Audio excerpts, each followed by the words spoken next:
Assalamualaikum warahmatullahi wabarakatuh. Allahumma sholli ala sayyidina Muhammad wa ala ali sayyidina Muhammad. Selain terus-menerus berdakwah kepada orang-orang Mekah, Rasulullah juga menyampaikan ajaran Islam kepada orang-orang yang datang ke Mekah. Bangsa Arab berkumpul di Mekah pada pekan-pekan tertentu beberapa kali dalam setahun. Misalnya di Pasar Ukas yang diadakan selama bulan Syawal. Kemudian Pasar Mujannah yang berlangsung setelah bulan Syawal selama 20 hari. Jika Rasulullah tahu ada rombongan datang, beliau segera pergi mendatangi mereka sambil berkata, "Wahai sekalian manusia, sesungguhnya Allah memerintahkan kamu sekalian supaya menyembah kepadanya, dan janganlah kamu menyekutukan Dia dengan sesuatu. Wahai sekalian manusia, ucapkanlah olehmu, tiada Tuhan melainkan Allah, supaya kamu berbahagia." Namun, dimanapun Rasulullah datang, pasti di belakang beliau Abu Lahab datang mengikuti sambil berseru keras-keras, "Hai sekalian manusia, sesungguhnya orang ini memerintahkan kamu sekalian supaya meninggalkan agama orang tuamu terdahulu. Hai sekalian manusia, janganlah kamu dengarkan perkataan orang ini, karena dia itu pendusta." Bahkan sesekali jika marahnya sudah memuncak, Abu Lahab melempar kepala Rasulullah dari belakang dengan batu. Akibat tindakan Abu Lahab ini, sangat sedikit orang yang mau menerima seruan Islam.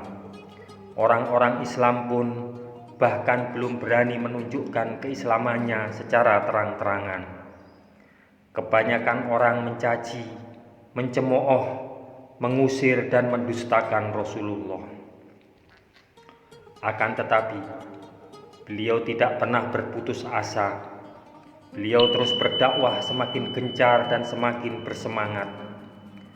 Berkat kegigihan yang luar biasa inilah Allah mulai menunjukkan tanda-tanda kemenangan dari sebuah kota bernama Yathrib.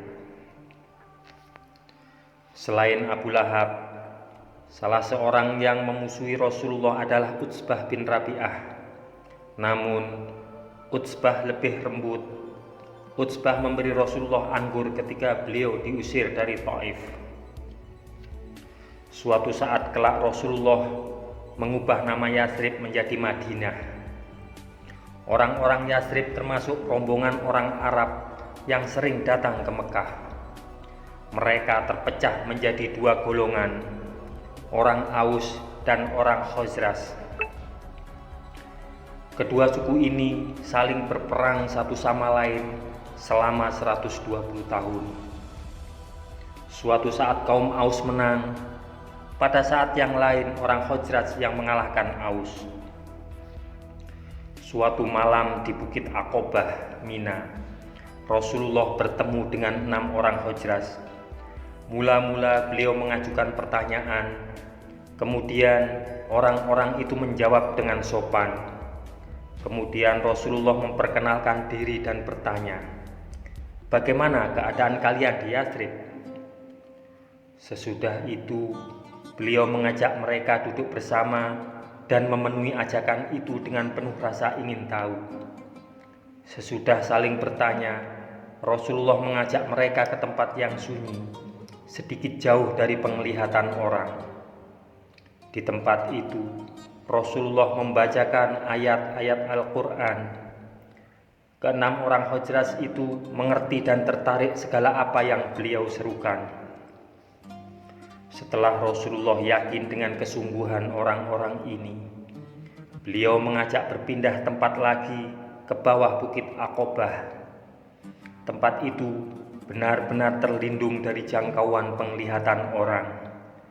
Di tempat aman itulah Rasulullah mengajak mereka mendukung kenabian beliau.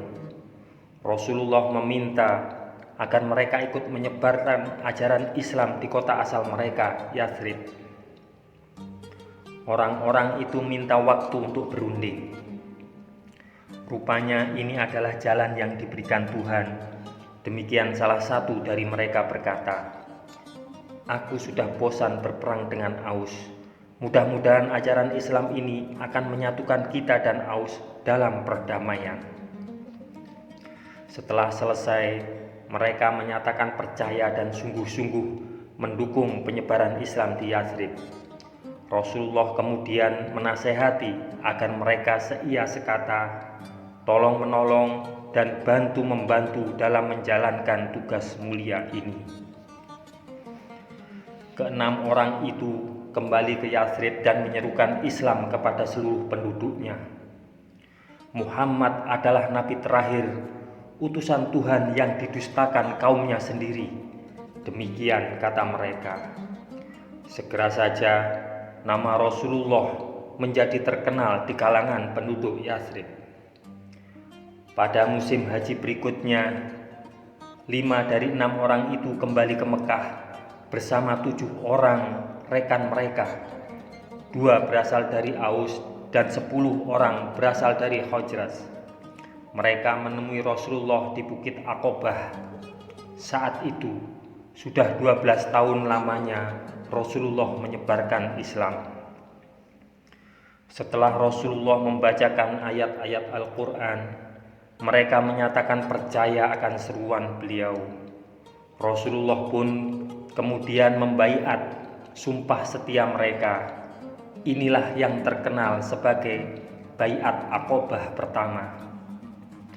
Dalam baiat ini, Rasulullah mengajak mereka bersumpah untuk pertama, menyembah Allah dan tidak menyekutukannya. Kedua, tidak mencuri. Ketiga, tidak bergaul dengan wanita yang belum dinikahi. Keempat, tidak membunuh anak-anak seperti yang saat itu banyak terjadi. Kelima, tidak berdusta dan tidak membuat kedustaan. Keenam, tidak menolak perkara yang baik. Ketujuh, hendaknya selalu mengikuti Rasulullah baik saat senang maupun susah. Kedelapan, hendaknya selalu mengikuti Rasulullah baik terpaksa maupun sukarela. Kesembilan, jangan begitu saja merebut sesuatu perkara kecuali Allah memberikan bukti tanda-tanda kekafiran kepada orang yang mengerjakannya. Kesepuluh, hendaklah mengatakan kebenaran dimanapun berada dan tidak takut akan celaan orang.